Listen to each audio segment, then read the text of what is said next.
Hola Lucía, ¿qué tal? Muy bien, Muy aquí bien, ¿y de martes. vosotros? Como vamos a hablar de alimentación, si te parece, Claro, empezamos un poco desde el nacimiento para hacerlo así más cronológico y luego vamos a la alimentación muy bien. complementaria, ¿te parece? Pues nada, empezamos Venga, con la lactancia. fenomenal. Además son preguntas que hemos ido recabando estos días, tanto Lucía, tú como yo, en nuestros perfiles de Educar es Todo. Eso es. Hemos lanzado la cajita de preguntas y entonces desde Educar es Todo y Miniland pues han escogido las que más se preguntaban y las que podían generar así más interés. Esto es un Así que espero examen. sabérmelas todas, ¿eh? Además, también tengo que recordar que Miniland está haciendo un Venga. sorteo en su perfil, que podéis entrar a participar con estos productos que veis detrás, que son termo para líquido, termo para sólido, las fundas correspondientes. Bueno, pues es un sorteo, la verdad que una línea que ha sacado de productos muy bonita. Y tu gran Sí. libro, Y mi gran libro también sí, creo que bueno, sortea. se no lo tengo aquí, lo tienes que sacar. Venga, Pues mira, si te arrancamos. parece, yo creo que podemos empezar un poco desmintiendo mitos, o si es verdad, no sé. ¿Qué hay de Venga. cierto en eso de que echar cereales en el biberón va a venir bien a nuestros hijos para que duerman más? Bueno, pues esto es verdad que es algo que hemos ido escuchando, yo creo que de generación en generación, ¿verdad? Y es que mi hijo no duerme nada, voy a ver si recétame unos cereales y así le echo un par de cacitos y así ya me echa toda la noche tranquilo sin despertarse. Pues no, realmente no hay evidencia científica sólida que avale esta recomendación, no es así. De hecho, hay incluso bebés que les sienta peor porque no están acostumbrados a esa carga, ¿no?, calórica y entonces muchas madres o muchos padres te dicen, pues si es que está peor, está como indigesto, está como empachado. No, realmente no duermen más, tampoco es una recomendación que hagamos de forma universal, pensamos que la fuente de cereales que necesitan los niños a partir de los 6 meses se puede dar de otras muchas maneras sin recurrir necesariamente a llenar el biberón de cereales, o sea que podemos recurrir a partir de los 6 meses a pan integral, a utilizar pasta integral, a echar puñaditos de arroz blanco en sus comidas, o sea que esta práctica que es verdad que venimos arrastrando desde hace muchísimos años de pasar del biberón a biberón con cereales y luego ya todo lo demás, pues es algo que ya está en desuso y lo que sí que está demostrado es que añadir cucharaditas de cereal antes de dormir, lamentablemente, no mejora la calidad del Pues sueño nada, de mito nuestros desmentido. bebés. Luego otra pregunta que nos Sí. decían mucho, nos preguntaban mucho, el tema de la lactancia, de mezclar en la misma bolsa, pues leche extraída al mismo día o de varios días. Esto también me imagino que también, ahora nos comentarás, tendrá que tener recipientes adecuados, esterilizado todo, tanto si es lactancia materna como artificial. Ahora estamos hablando de materna, pero también podemos usar calientabiberones, podemos usar los termos para hacer las tomas en la calle, ¿no? Todo esto lo tiene también Miniland, que nos preguntaban, por cierto, aprovecho cómo se participa en el sorteo, pues a través del perfil de Miniland tienen un post y ahí participáis. Entonces, ¿cómo es esto de las tomas mezclando en la misma bolsa tanto del mismo día como de días diferentes? A ver, el tema de la extracción de leche, fíjate que yo con mis hijos hice un banco de leche tremendo pensando en la incorporación. Lo ideal, o sea, lo recomendable es que sí que se pueden mezclar tomas que sacamos en el mismo día, pero lo ideal es mezclarlas a la misma temperatura. Con lo cual, si nos vamos sacando tomas a lo largo del día, las vamos guardando en distintos recipientes en la nevera y luego ya una vez están todas a la misma temperatura, las mezclas en un mismo recipiente, pones la fecha y se congelan, si es que las quieres congelar, porque hay veces que te lo sacas para utilizarlo al día siguiente, ¿no? Entonces, lo ideal es esto, lo ideal es que te vayas sacando en 24 horas y cuando ya cumples las 24 horas y ya están todas a la misma temperatura, las echamos en el mismo recipiente Vale, y y además, mira, también congelamos. otra pregunta que teníamos apuntada y que nos vuelven a hacer aquí en el chat es sobre la proteína de la leche de vaca, ¿no? Yo creo que es un gran melón que podemos abrir. Uh -huh. ¿Es lo mismo la Es un gran alergia melón. a la proteína de la leche de vaca que la intolerancia? No, no, realmente no es lo mismo. Es verdad que se utilizan muchas veces, a veces por los medios de comunicación, a veces se oye por la calle como indistintamente, pero realmente el mecanismo del por qué y la evolución y el pronóstico es diferente si es una alergia, a la proteína de leche de vaca mediada por IgE o una alergia a la proteína de leche de vaca no mediada por IgE, que es lo que antiguamente se llamaba intolerancia, ¿vale? Entonces, las alergias a la proteína de leche de vaca mediadas por IgE, como se llaman, son estos niños que de repente en el primer biberón, segundo, tercero o en algún momento de esos primeros meses de vida, ante la exposición a la fórmula o a veces a través del pecho de mamá, porque mamá consume lácteos, pues presenta una erupción cutánea, enseguida es llamativo porque presentan urticaria perioral, que decimos, alrededor de la boca, a veces salen urticaria en las mejillas, a veces se produce un edema palpebral, edema de párpados, a veces la urticaria desciende y aparece en el tórax, a veces tienen un vómito muy violento, a veces incluso si la reacción es grave pueden tener una anafilaxia, que es cuando se implican varios órganos dentro del mismo organismo de un niño y entonces pueden tener tos, dificultad respiratoria e incluso poder comprometer su vida, aunque esto es excepcional. Y estas alergias son mediadas por IgE, es decir, a estos niños se les hace el prick test, que es este test que se hace en el bracito, se ve ya la reacción e incluso si se hace una analítica de sangre se ven esos anticuerpos elevados en sangre. O sea que el diagnóstico, además de clínico, porque es muy, muy evidente, es como si dijésemos que esta alergia deja rastro en la sangre. Entonces, al sacar la analítica vemos esos anticuerpos elevados. La alergia a la proteína de leche de vaca no mediada por IgE, no hay anticuerpos que respondan a esta reacción, no suelen tener una reacción cutánea, suelen ser niños pues, que tienen digestiones más difíciles, que empiezan a rechazar las tomas o que no ganan peso, de repente ves que de mes en mes el niño se estanca y no gana peso, o son niños que tienen un cólico que se escapa de lo que es habitualmente un cólico en lactante, a veces se les confunde con un reflujo gastroesofágico porque son niños como muy especiales a la hora de la toma, rechazan, se arquean, no quieren.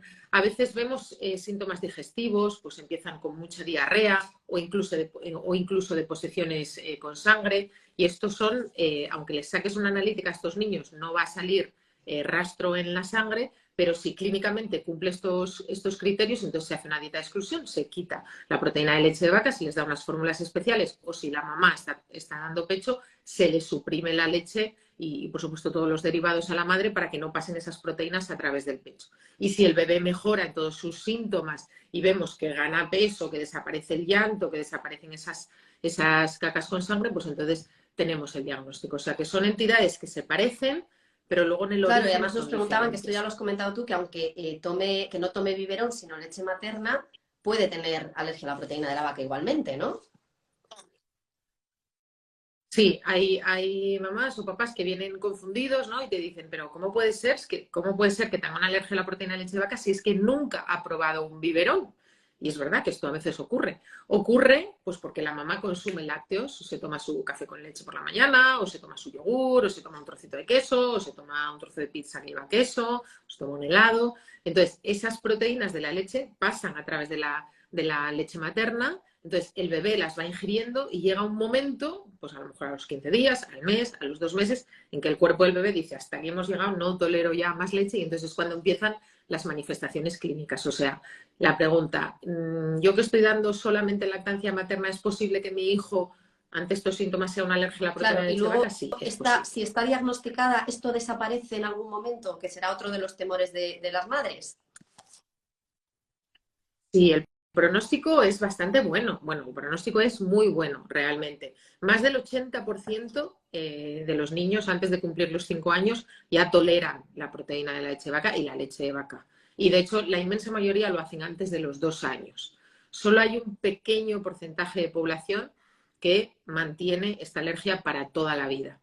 Cuando es no mediada por IgE, cuando son síntomas gastrointestinales, cuando no se produce esta urticaria ni la dificultad respiratoria, sino que son sobre todo síntomas gastrointestinales, tiene mejor pronóstico. Suelen empezar a tolerar la leche mucho antes que los que sí están mediados por IgE, ¿no? Entonces se les va citando, se les va siguiendo, se les provoca en un entorno hospitalario por si tienen alguna reacción, ponerles tratamiento allí mismo. Pero la evolución suele ser muy buena en todos los casos. Pequeñísimos porcentajes de la población mantienen la Claro, y alergia durante luego toda la vida. también nos han preguntado, esta pregunta además también yo creo que preocupa, ¿no? nos dicen, una mamá o una chica puede morir por una reacción alérgica a la leche, o sea, cuando ya es mayor, entiendo. Pues, pues a ver, esto es por la noticia esta que salió hace no mucho, ¿no? De una chica que falleció desgraciadamente por una reacción alérgica a la proteína de leche de vaca. Puede ocurrir, claro. Hay un pequeño porcentaje de la población que persiste esta alergia en la etapa adulta y que ante exposiciones, aunque sean pequeñas, pues les puede comprometer la vida y pueden provocar una reacción anafiláctica o un shock anafiláctico, que decimos que es una reacción alérgica grave, súbita, que compromete la vida del paciente en cuestión de minutos. Esto es raro, quiero decir, es muy raro. Es muy raro. Yo sí que he vivido anafilaxias en niños pequeñitos, todos afortunadamente han salido bien. En un adulto por proteína de leche de vaca es muy raro, porque normalmente suelen ya tolerar, pero claro, no es imposible. O sea, que se puede dar, claro que se puede dar.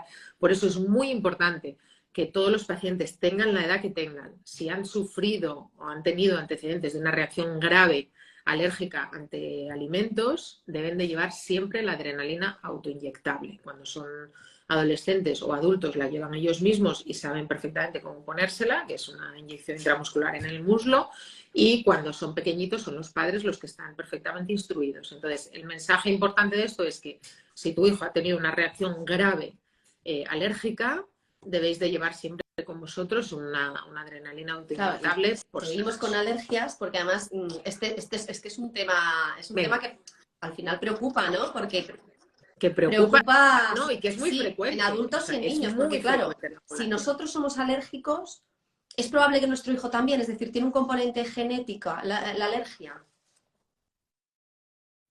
Sí, tiene un componente hereditario muy claro, todo tipo de alergias, tanto las alergias alimentarias, las alergias ambientales, o sea, que tienen una base, todo lo que son alergias alimentarias, alergias ambientales, los papás o mamás que tienen alergia a los ácaros, a distintos pólenes, animales, la dermatitis atópica, el asma, la rinoconjuntivitis alérgica. Son todo enfermedades que, como si dijésemos, comparten la misma base inmunológica y tiene un componente hereditario bastante pesado.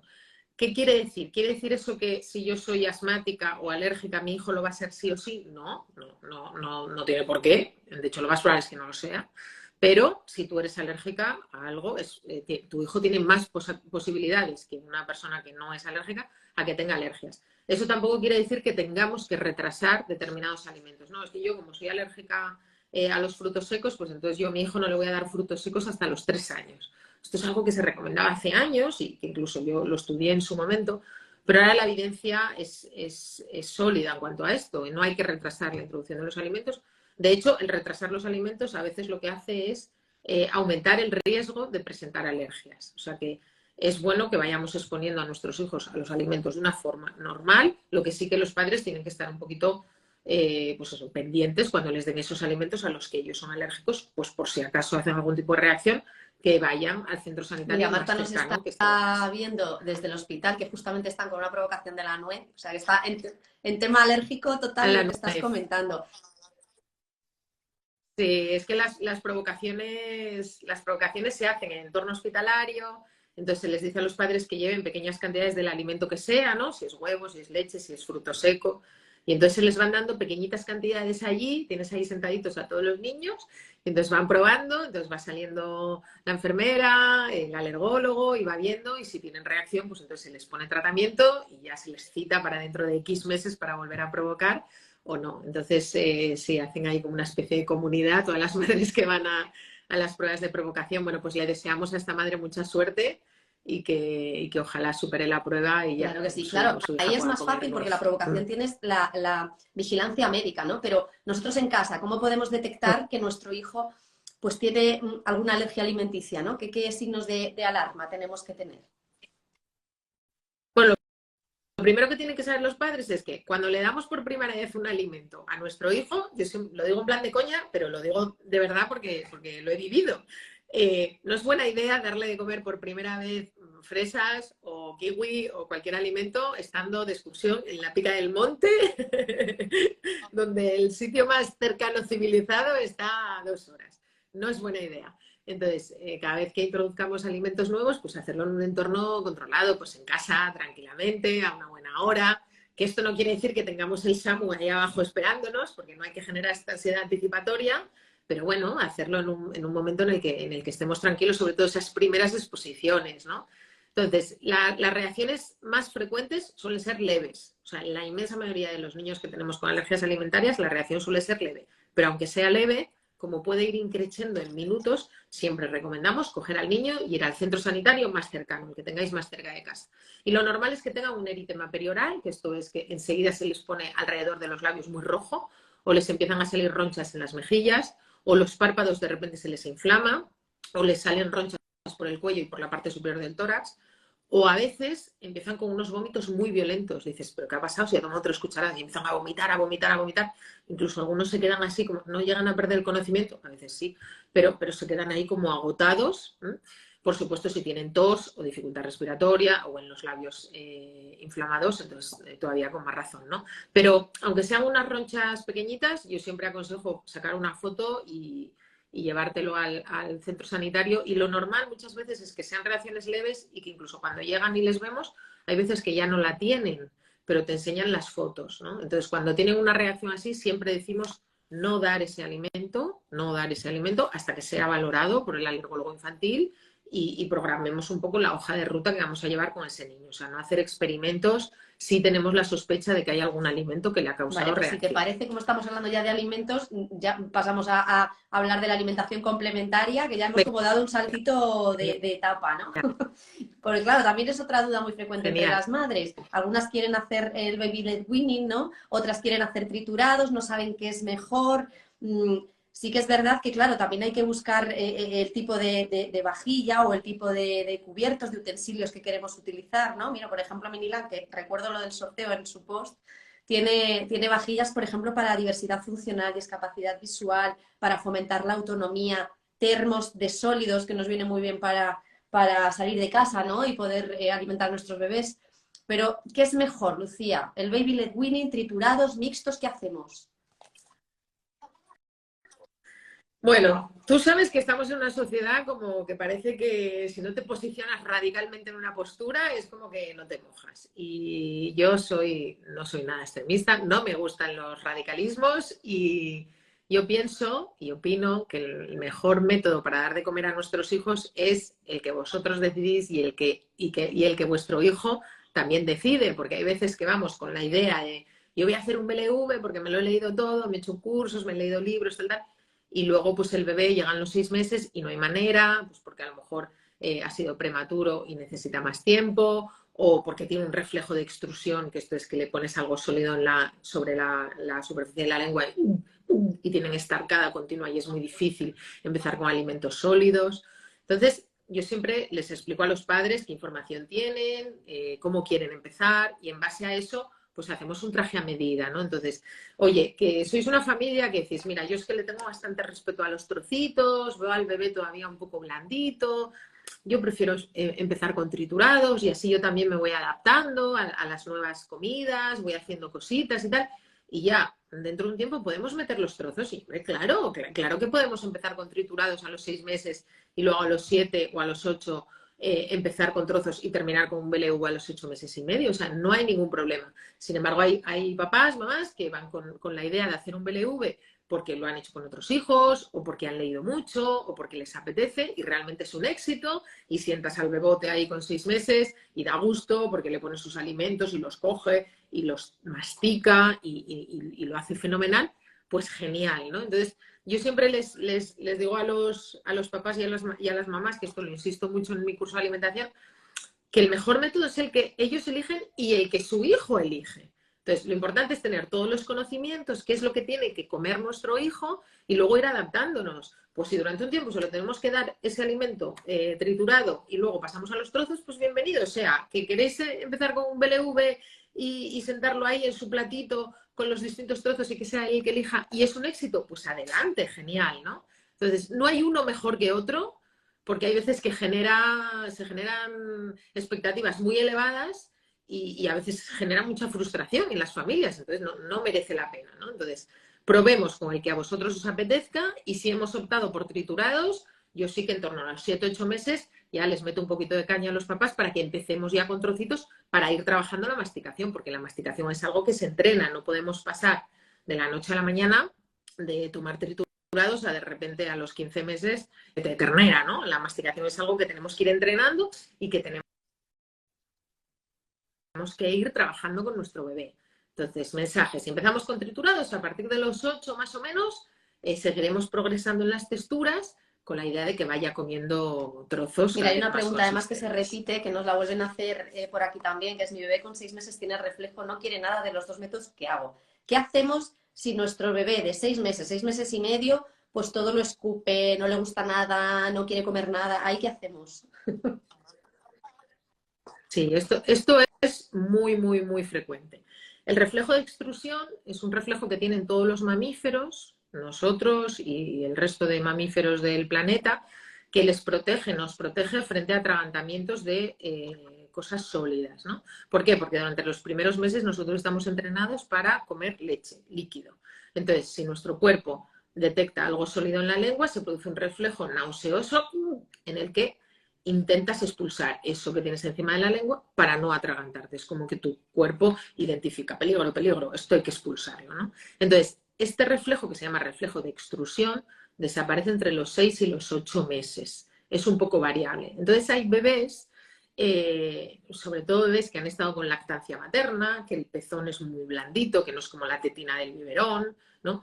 Que al pasar al triturado o al BLV, el cambio es tan importante en cuanto a textura que siguen con un reflejo muy acentuado. Entonces, es que no le gusta nada, es que todo lo vomita. No, no es que no le guste, es que necesita de pasar un tiempo hasta que el reflejo se vaya inhibiendo. ¿Y cómo se inhibe el reflejo?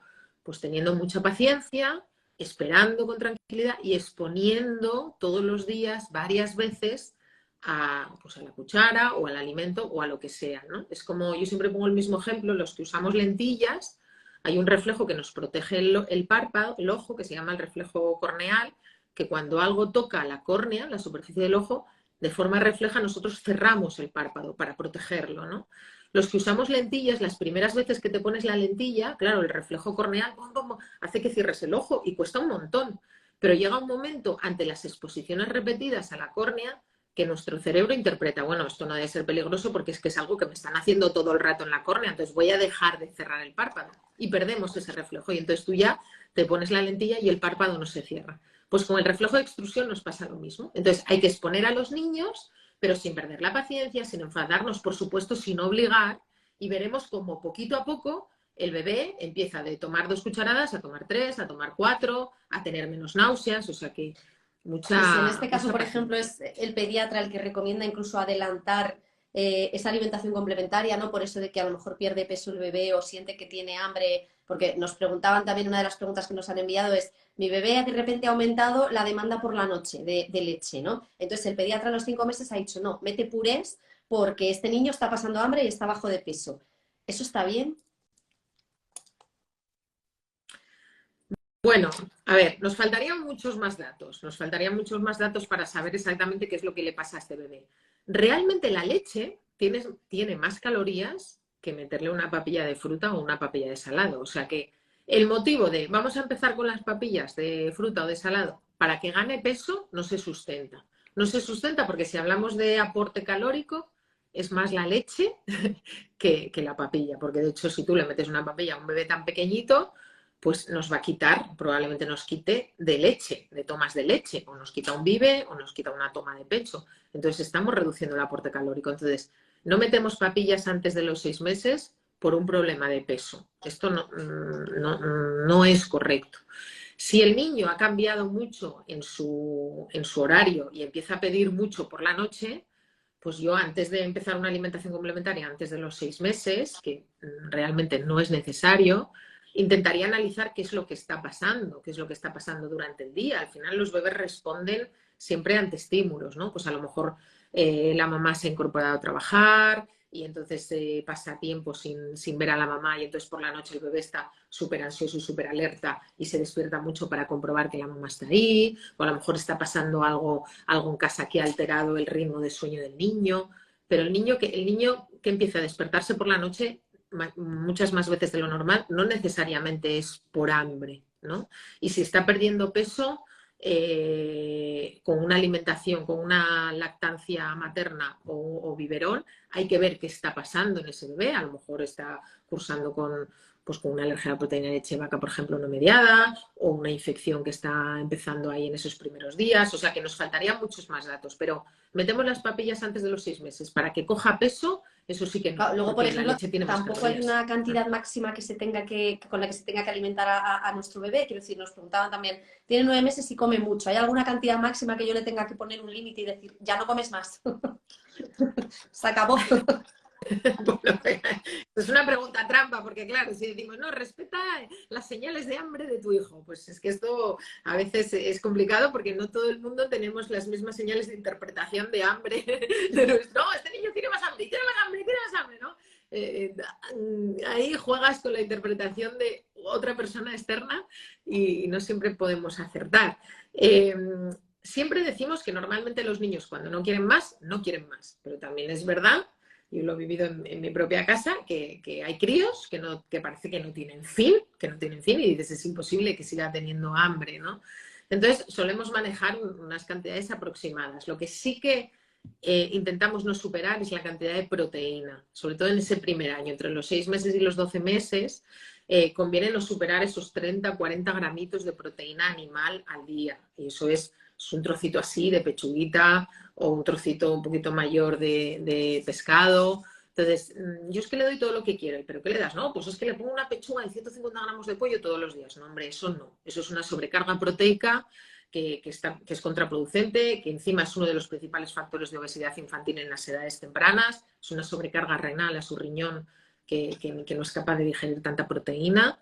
Entonces, yo ahí haría, cuando me dicen eso, lo que les hago es una agenda de comidas. Y les digo, mira, durante una semana me vas a escribir exactamente lo que come, porque quiero ver yo lo que tú consideras mucho, poco o regular, ¿no? Y vemos el niño, si el niño está en un peso adecuado, en una talla adecuada, tiene un neurodesarrollo perfecto, es un bebé feliz y veo que come unas cantidades, pues toma un puré de salado al día, por ejemplo, y se hace entre 150 y 250, y dices, bueno, gramos en total, con sus 25 o 30 gramos de proteína, digo, pues esto es lo normal. Ahora, si me dice la mamá, no, es que se toma la comida y luego se toma también la cena. Se toma 250 de salado y 250 la cena. Y luego se toma 300 de fruta. Y luego se toma 700 mililitros de leche. Y dices, hombre, no.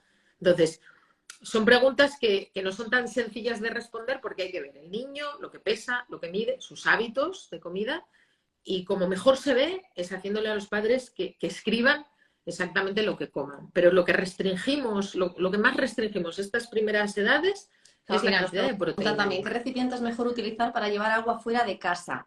Supongo que se refiere al tipo de vaso, tipo de recipiente, termo, jarrita. ¿En esto hay alguna preferencia? No, a ver, a gusto del consumidor. Quiero decir que se adapte el niño, y lo que sí que tenemos que tener mucho cuidado, y sobre todo en verano, con las altas temperaturas, pues a lo mejor no es buena idea llevar comida que esté paseando a altas temperaturas, aunque mantenga la temperatura, ¿no? O sea que una cosa es salir de casa y aprovechar y darle la comida en el parque, que lo tenemos debajo, y otra cosa es planear a lo mejor un viaje o una salida fuera y tener ahí varios recipientes donde tengamos distintas comidas. Ahí hay que tener cuidado por el tema pues eso, de la conservación de los alimentos, ¿no? Y que no se nos contamine y demás. Pero en cuanto a bebidas, por ejemplo, pues hay bebés que beben agua con un biberón, hay bebés que desde los 7 meses cogen su jarrita y beben por el pitorrito fenomenal, los hay que beben en vasito.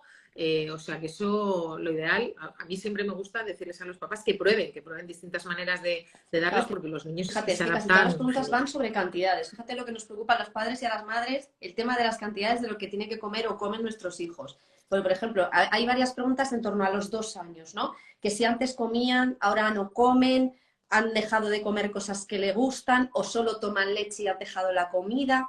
Claro, ahí en esos cambios nos preocupamos. ¿Qué hacemos ahí? Nos preocupamos, nos preocupamos normalmente ante cualquier cambio de nuestro hijo, pero también tenemos que entender que la vida es cambio y que nuestros hijos van a ir cambiando, o sea, cambia su ritmo de comer, cambia su sueño, va cambiando. cambia su manera de comportarse ante distintos estímulos o en distintos entornos. Entonces, van cambiando. Y con la alimentación también cambia. Es verdad que a los 2 años se produce ahí como un momento en el que los niños, no quiero decir crisis, porque últimamente es como que todos los niños sufren crisis de todo, crisis de crecimiento, crisis de sueño, crisis de lactancia, crisis de alimentación, y no me gusta porque realmente son cambios que sufren los niños y que la mayor parte de las veces son normales en su desarrollo, ¿no? Entonces a mí me gusta que los padres vivan estos cambios como, bueno, pues es un cambio más y vamos a abordarlo. Entonces, a los 2 años los niños tienen un gran interés por todo lo que ocurre a su alrededor. Es como que descubren el mundo, ¿no? Entonces, a veces esto ocurre antes. Entonces, todo lo que hay a su alrededor les parece como mucho más interesante que la comida. ¿Eh? Entonces, de repente pierden interés por la comida y quieren jugar, y quieren hacer otra cosa, y quieren no sé qué, y la comida es que es un rollo porque es una pérdida de tiempo, o a veces les pasa con el sueño, dormir es una pérdida de tiempo, pues es así, ¿no? Entonces, lo más importante es asumir que esto forma parte de la vida de un niño, o sea, que es muy normal que nos ocurra, no enfrentarnos a él desde la confrontación, pero ¿por qué me haces esto? De verdad, es que tú te comías antes las alcachofas genial y ahora mira, porque muchas veces entramos en un bucle de broncas, de mal rollo, de chantajes, de forcejeos con la comida, que el niño lo que hace es se bloquea. Pero se bloquea hasta el punto, o sea, es que es curiosísimo, ¿eh? Hasta el punto de que los padres te dicen, es que no quiere ni entrar en la cocina. Es que no quiere ni entrar en la cocina. Es que, pero que le habrá pasado algo en la cocina. Y yo, ¿por qué le pasa? Que cada vez que entra a la cocina le sentamos, estamos así de morros, nos ponemos encima de él, come, y esto, y esto, y esto. Y entonces al final los niños tienen un radar finísimo sobre nuestra ansiedad, nuestro estrés, nuestro mal rollo, y entonces hay críos que directamente hacen un bloqueo emocional y entonces cierran la boca y no quieren comer. Entonces, ¿qué hacemos en estos periodos en los que los niños pierden un poco el interés? Pues lo que tenemos que hacer es tener mucha paciencia, ofrecerle, oye, que de repente los guisantes no le gustan. Bueno, pues no pasa nada, le damos un descanso a los guisantes. ¿Será por otro tipo de alimentos que podamos ofrecer? ¿O es que se comía el plátano y las fresas genial y es que ahora no hay manera? Y es que me frustra muchísimo. Mujer, pues cambia de fruta, no pasa nada, tenemos 1000 frutas, ¿no? Entonces, cambia de alimentos, cambia de presentación, cambia de texturas, cambia incluso de vajilla o incluso del lugar donde le sientas, cambia un poco el entorno. Estate tranquila, relajada. Tú le ofreces la comida. ¿Que quiere comer? Fenomenal. ¿Que no quiere comer? No pasa nada. Tú a lo tuyo. Si estás con tu otro hijo, pues qué rico está esto, pues no sé qué. O con tu pareja, oye, ¿y qué tal hoy? ¿Qué no sé qué? Algo distendido. Porque hay veces que ellos, bajo presión, se niegan.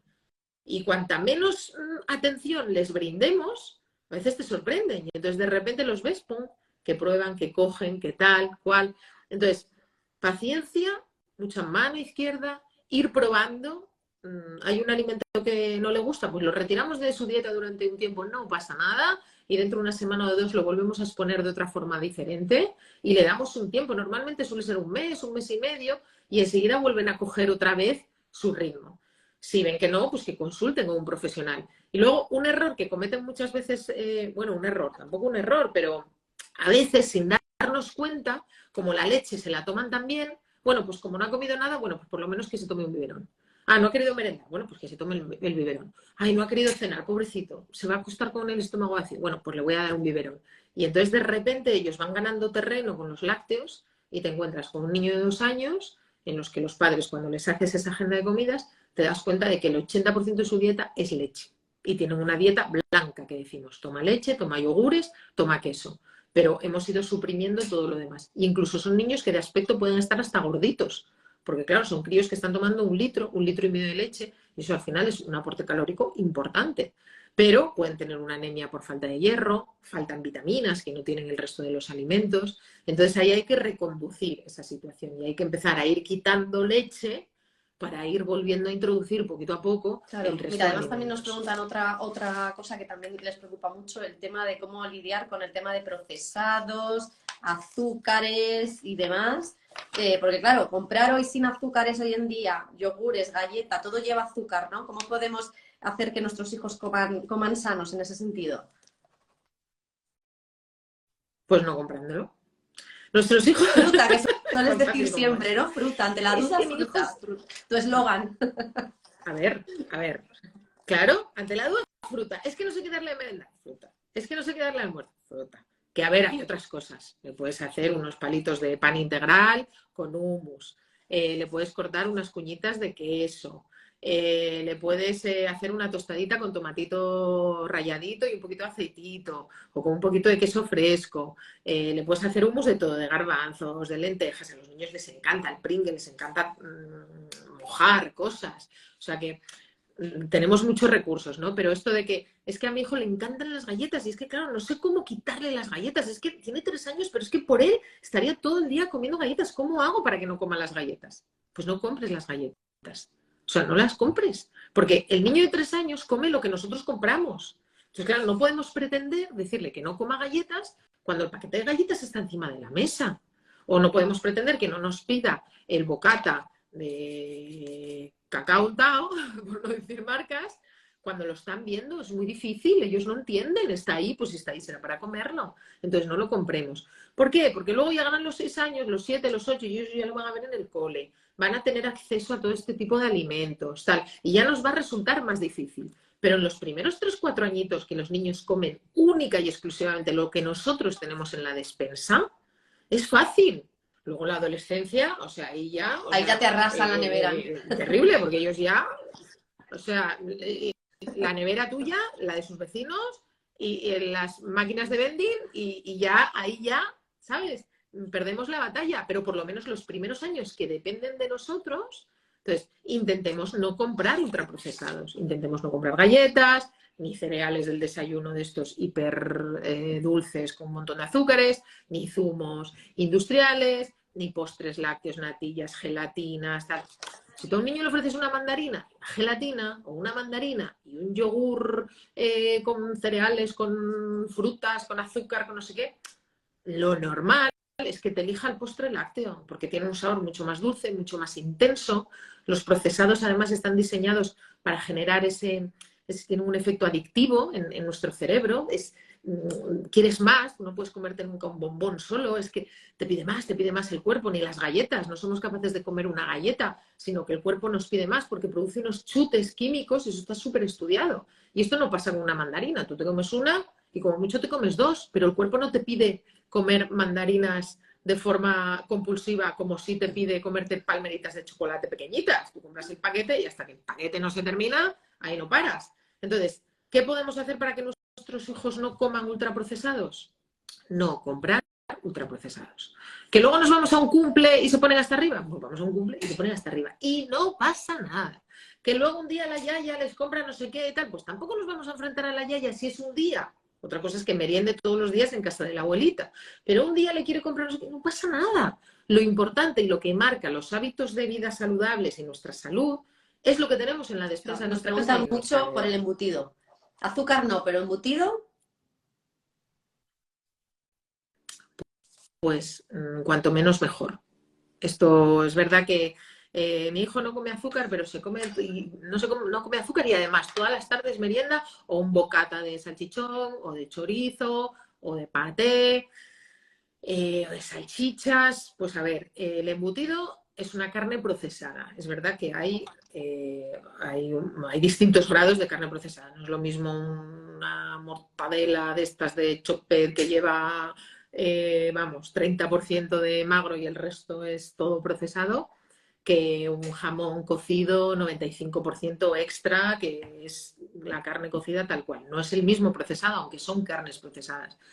Pero la Organización Mundial de la Salud ya hace años que lanzó esta revisión sistemática en la que ellos informaban que el consumo habitual de carne procesada, donde está incluido el embutido, aumenta el cáncer de colon y distintos tipos de cánceres. Entonces, no se recomienda el consumo de embutido de forma habitual. ¿Que un día comemos no sé qué? Pues un día. Pero esto que cuando nosotros éramos pequeñitas, que había siempre en la nevera un cajón donde estaba ahí el chorizo, el salchichón, el no sé qué, no sé cuánto, no sé qué, ¿no? Esto no es una práctica saludable si pensamos en la salud a medio y largo Hay una plazo de pregunta muy nuestros hijos. interesante que ya hemos pasado el tema de alergias, pero me parecía importante destacarlo, porque ¿qué pasa con la alergia al níquel que se encuentra en muchos alimentos? Esto me parece... No, sí, no, a ver, la alergia al níquel normalmente es una alergia cutánea, es una dermatitis cutánea que es muy común, cuando te compras cosas de bisutería, que fundamentalmente están hechas de níquel se produce una dermatitis, enrojecimiento, eczema, muchísimo picor, tal, pero bueno, a nivel alimentario, vamos, me lo revisaré, pero no he Lo escuchado que yo sí nunca que, esto, ¿eh? volviendo un poco al tema del azúcar, hemos hecho ahí ese impasse, es verdad que tú siempre hablas de fruta, ¿no? Que la duda siempre fruta y nos preguntaba mucha gente que, claro, no es lo mismo el zumo, por ejemplo, que a lo mejor hace la abuelita por no cortarle la fruta al niño que dársela entera. ¿Es lo mismo o no es igual esa fruta? No, lo siento, pero tampoco es lo mismo. Qué rollo, Oye, ¿eh? Estoy no, aquí pero está muy cortando el bien porque rollo así aquí sabemos a hacer check. tope. Esto sí, esto no, esto sí, esto no. Claro, eso es. A ver, yo como todo, un día nos vamos de hotel y por la mañana nos ponen nuestro vaso de zumo, pues nos tomamos nuestro vaso de zumo y no pasa nada, ¿vale? Pero la fruta se mastica, no se bebe. Y la explicación es la siguiente. La fruta tiene unos azúcares propios, que son azúcares intrínsecos de la fruta, que son azúcares de los que decimos buenos, que están ahí presentes, que no son dañinos, pero están dentro de toda la matriz y de toda la fibra y de todas las propiedades que tiene la fruta en su conjunto entera, ¿vale? Cuando la licuamos, cuando hacemos un zumo o utilizamos las licuadoras, estas que hace años estaban súper de moda, lo que hacemos es quitar todo lo interesante de la fruta, toda la matriz, toda la fibra, quitamos todo eso y sacamos expresamente el agua y el azúcar, liberamos el azúcar. Entonces, lo que nos estamos bebiendo es un vaso de agua con el azúcar libre. Y ese azúcar libre se comporta de forma muy parecida a como si tuviésemos azúcar del azucarero en nuestro cuerpo. Se produce metabólicamente, se comporta de una manera muy parecida a los azúcares añadidos. Entonces, no es bueno. Y esto sí que hay mucha evidencia científica y las recomendaciones son claras. Cuando nosotros tomamos la fruta masticada, nosotros digerimos y es como si el granito de azúcar, imagínate, ¿eh? Está con una capa y otra capa y otra capa y otra capa y otra capa. Entonces, con la masticación liberamos una capa. Cuando tragamos, liberamos otra capa. Cuando llegamos al estómago, liberamos otra capa. Cuando llega al intestino, liberamos otra capa. Y se va absorbiendo lentamente. Si hacemos zumo, es un chute. Es como si nos tomamos una cucharada de azúcar extrínseco, que es los azúcares que debemos evitar.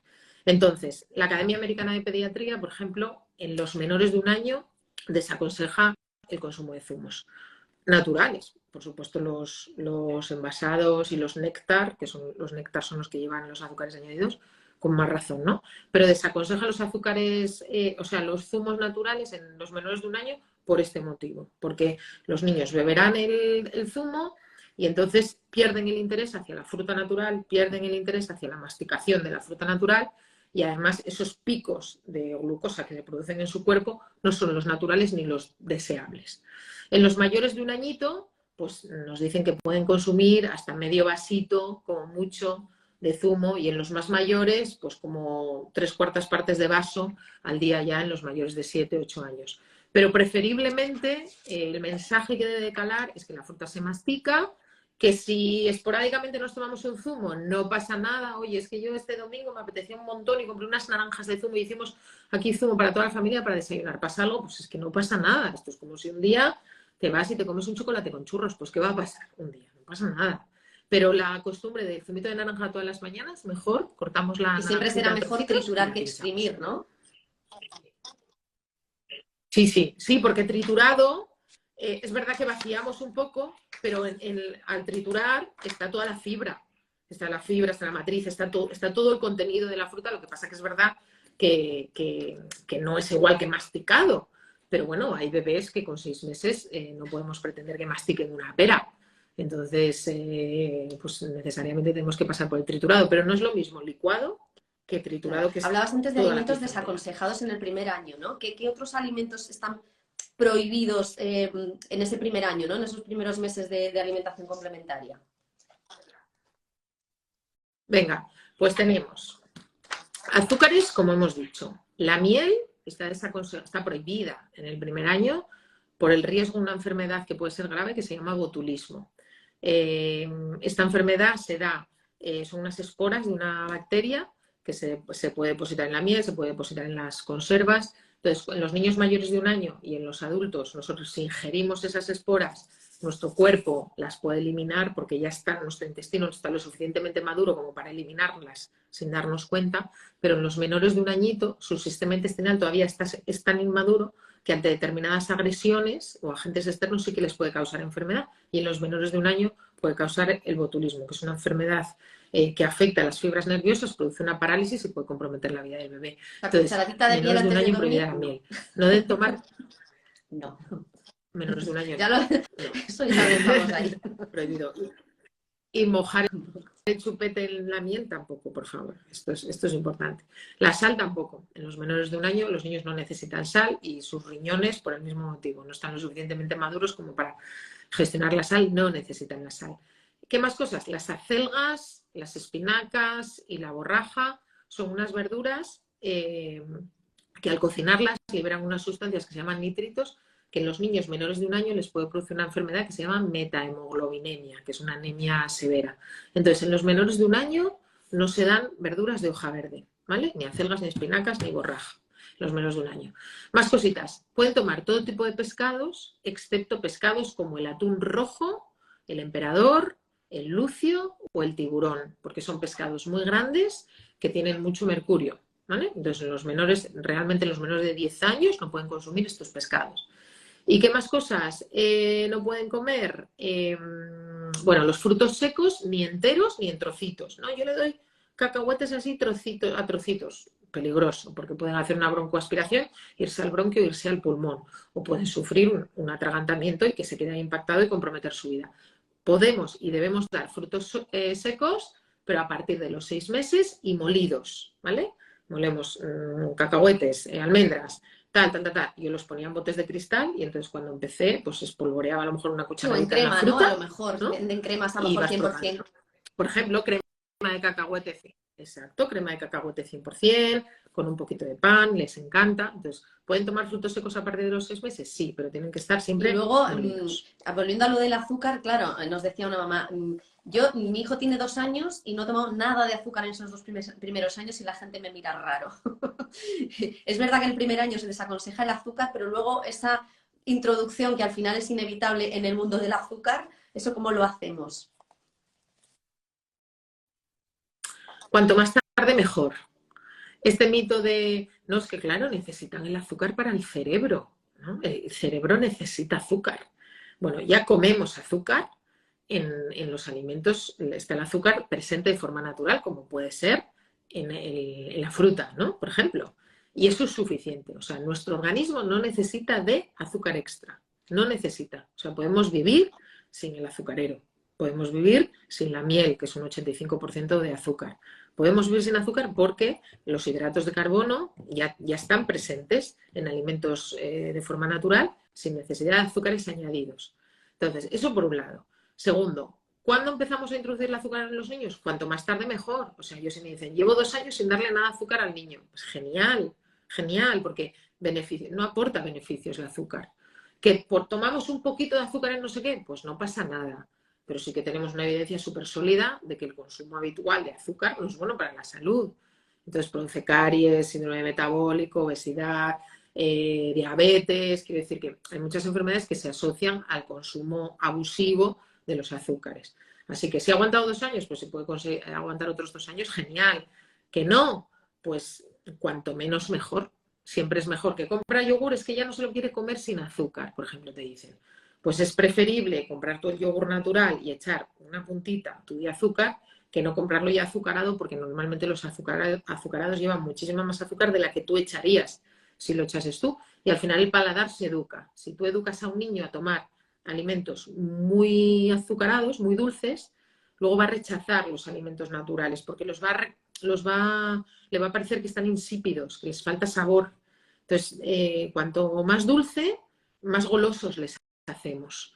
Entonces, ojo, pues eso, cuanto menos mejor. Ahora llega el verano, ¿se puede tomar un helado? Porque a veces se puede tomar un helado, no pasa nada. Pero comprar helados y tener helados en el congelador y ya el niño está ahí, el helado, y el helado, y Se el pueden helado, hacer en casa pues no es también, lo es mejor. verdad, que eso... Se pueden Claro. hacer en casa con frutas, efectivamente, súper ricos, polos de frutas, hacía yo con la sandía, con unos moldes que había, trituraba la sandía y luego los echaba en los moldes con el palito y era sandía 100% y les encantaba, era como una especie de polos de Sí, no, sandía. además nos O sea preguntaban que varias, con esto del azúcar, había mucha pregunta de por qué, por ejemplo, se venden los 8 cereales con miel o estas cosas, ¿no? Que se venden tanto, que por qué incorporaban la miel o el azúcar en estas, la primera galleta, el primer yogur, el primer tal, los cereales con miel, ¿por qué nos venden eso si se supone que no es aconsejable para nuestros hijos, ¿no?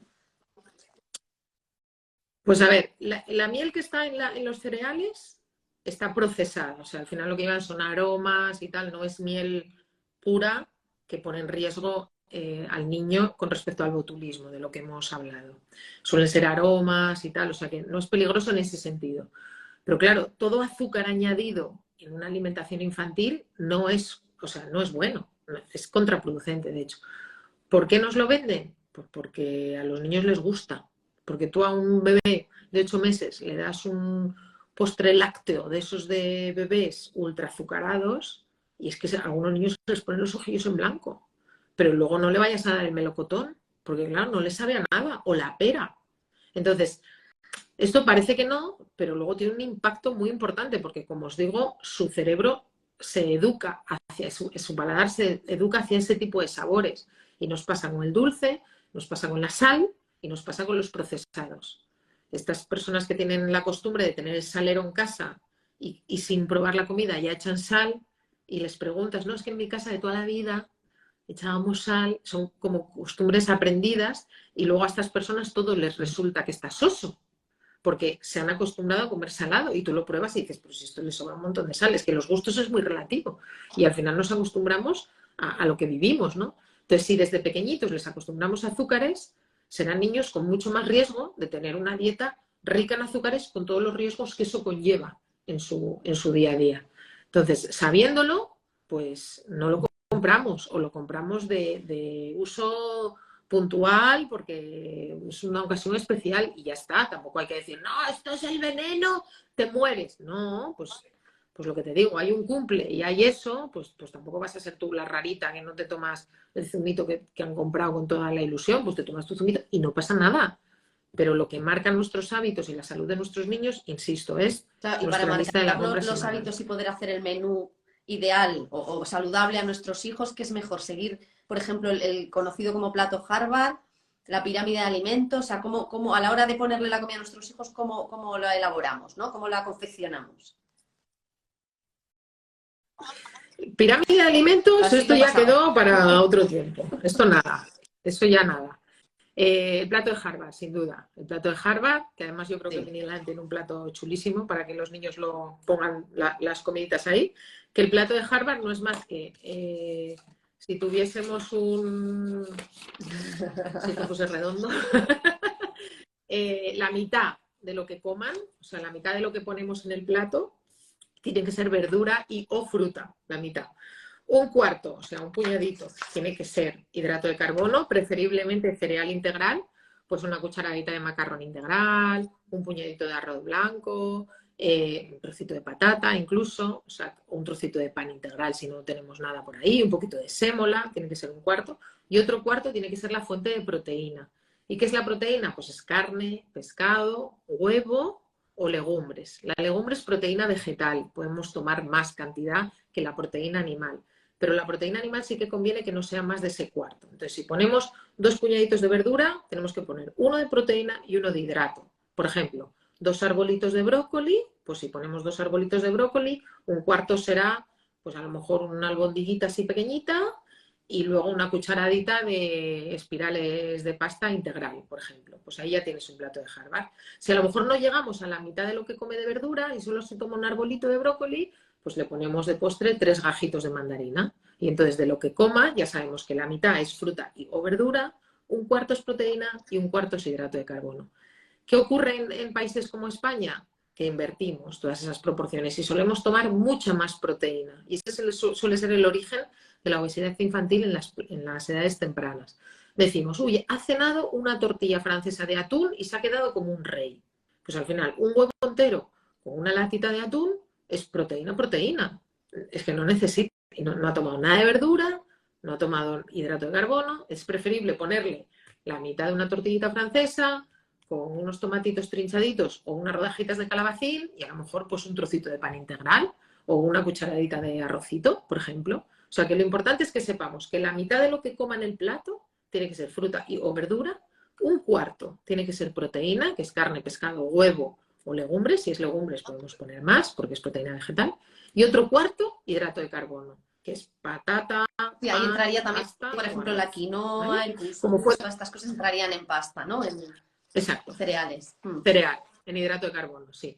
Como fuente de grasa saludable, pues podemos tomar aguacate, aceite de oliva virgen extra, frutos secos. Y para beber, siempre agua. No se bebe, no se come con leche, no se come con zumos, no se come con refrescos, se come con agua. Y eso es el plato de Harvard. ¿Hasta qué edad aplicamos el plato de Harvard? Hasta siempre. O sea, pero desde los 6 como deberíamos meses, de comer ¿no? todos. Se puede hacer O sea, perfectamente. todos cuando... Desde los 6 meses, exactamente. O sea, es lo que, o sea, acostumbrarnos a mirar nuestro plato y decir, bueno, a ver aquí, ¿dónde está la verdura? ¿Dónde está la proteína? ¿Y dónde están los hidratos? Y os daréis cuenta de que comemos sobre todo proteína. O sea, te ponen la merluza con un trocito de patata y dices, madre mía, aquí me sobran más de la mitad de la merluza, no veo verdura por ningún lado, a lo mejor una fuente de patatas que es tan grande como la merluza. O sea, entonces, cuando nos pongan el plato, la mitad de lo que ingeramos tiene que ser fruta o verdura, un cuarto de proteína y un nos cuarto de preguntaban también si había límite para la verdura y la fruta, o podían comer lo que... De eso no hay límite. No, sí, no hay límite, a discreción. El cuerpo es muy sabio y entonces tú no puedes comer fruta indefinidamente. Tú no puedes decir, pues me voy a comer 5 naranjas. No. Es que el cuerpo está tan sumamente bien diseñado que dices, stop. O sea, te comes una y es raro que te comas 2. Sin embargo, el ultraprocesado está diseñado justo para lo contrario, para que no te puedas comer una palmerita de chocolate, para que te comas 3 o 4 o 5 o 5 galletas de goma. Pues se han quedado un montón de preguntas, Lucía, pero vamos a llegar a la hora y a mí me da miedo que no se quede grabado, que también nos lo ha pedido muchísima gente, que se quede el directo grabado. Así que tendremos que hacer otro día otro de este tema o de otros. Aprovecho para recordaros el sorteo de Miniland que está en su perfil, en su cuenta. Se sortean estos productos que veis aquí, que es termo de líquido, termo de sólidos, con sus fundas correspondientes, funda de chupete también. Y nada, para darte las gracias a ti, Lucía, como siempre, por resolver todas nuestras dudas. Gracias a vosotros siempre y nos vemos cuando queráis. Y mucho ánimo a todas las mamás y papás que yo creo que alguno habrá con el boli y el lápiz y el cuaderno tomando apuntes para ahora empezar ya para la cena, ponerlo en práctica. Seguro. Bueno, en el gran libro que se sortea, ahí tenéis 100 páginas de alimentación infantil. O sea que ahí tenéis apuntes. Sí. Y así que nada, ahora salen del directo, se van a participar en el sorteo de tu libro y de los productos y ya directos a hacer la cena con el plato de Harvard. Genial. Gracias, Genial. Pues gracias a todos los que nos veis en directo y en diferido. Hasta la próxima. Adiós.